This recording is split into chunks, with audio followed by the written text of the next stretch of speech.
साक्री तालुक्यातील महिर येथील शेतकरी भूषण आनंद सरग यांची गाव शिवारात असलेल्या शेतीत त्यांनी जनावरांसाठी गोठा बांधला आहे. गुरुवारी सायंकाळी त्यांनी गोठ्यात जनावरे बांधली. त्यानंतर जनावरांना चारा पाणी करून ते घरी निघून गेले.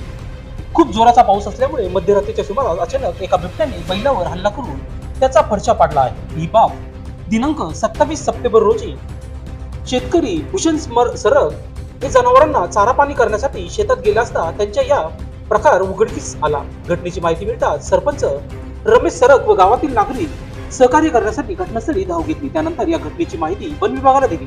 या घटनेत शेतकरी भूषण आनंद सरग यांचे 70 ते 80 हजार रुपयाचे नुकसान झाले आहे.